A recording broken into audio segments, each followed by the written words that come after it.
শক্তি থাকতে হবে। আপনাদের সফল হতে হয়, এই সমাজকে নেতৃত্ব দিতে আপনার ইচ্ছা শক্তি থাকতে হবে, দূরদর্শিতা থাকতে হবে, সমস্যা সমাধানের ক্যাপাসিটি আপনার থাকতে হবে। শুধু সমস্যা বলে আপনি বেড়াবেন না, সমস্যা বলে বক্তব্য দেবেন না, সমস্যার পাশাপাশি সেটা সমাধানের রাস্তা আপনাকে দেখাতে হবে। আপনারা জানেন যে ইউসুফ আলাইহিস সালাম তিনি যখন কারাগারে বন্দী ছিলেন তখন বাদশাহের স্বপ্নের ব্যাখ্যা ওনার কাছে জানতে চাওয়া হয়েছিল।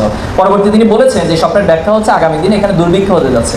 এখন দুর্ভিক্ষ যদি হতে যাচ্ছে তাহলে এটা সমাধান হচ্ছে আমাকে যদি রাষ্ট্রের পোশাকের দায়িত্ব দেওয়া হয় তাহলে আমি এই সমস্যাকে সমাধানের রাস্তা বের করে ফেলতে পারবো। পরবর্তী দেখা গেছে ঠিকই তিনি সেটাকে সমাধান করেছিলেন।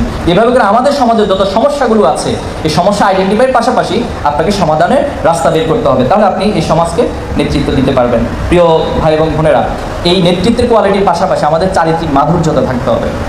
চারিত্রিক মাধুর্যতার মধ্য দিয়ে আপনি একটা জিনিসকে স্থায়ী করতে পারবেন, মানুষের মনগুলোকে হৃদয়গুলোকে জয় করে নিতে পারবেন। এটাই ইসলামের ইতিহাস, এটা আল্লাহ রাসূলুল্লাহ সাল্লাল্লাহু আলাইহি ওয়াসাল্লামের শিক্ষা, এটাই সাহাবায়ে আজমাইনদের শিক্ষা।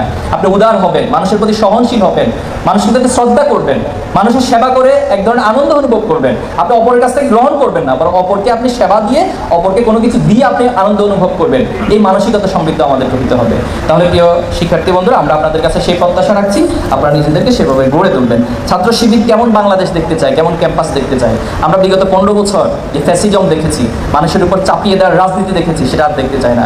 ইসলামী ছাত্র শিবিরের বরিশাল মহানগরের দায়িত্বশীলরা এখানে আছেন, পাশাপাশি বরিশাল ব্রজমোহন কলেজের দায়িত্বশীলরা এখানে আছেন। কেউ কারোর উপর বাড়াবাড়ি করবে, এটা ছাত্র শিবিরের পক্ষ থেকে ছাত্র শিবির যেভাবে নিজে করবে না, আবার কাউকে সেটা করতেও দেবে না। আপনার যে আদর্শ চর্চার ইচ্ছা হয় আপনি সেটা করতে পারেন, আমাদের পক্ষ থেকে আপনাকে কখনো কোনো আদর্শ চাপিয়ে দেওয়া হবে না। আপনার আদর্শ সম্পর্কে স্টাডি করবেন, জানবেন, আপনার ভালো লাগলে গ্রহণ করবেন অথবা গ্রহণ করবেন না। কিন্তু আদর্শ নিয়ে চাপাচাপির যে রাজনীতি, চেতনার যে চাপাচাপির রাজনীতি, এগুলো বাংলাদেশে অতীত হয়েছে, আর ভবিষ্যতে হবে না।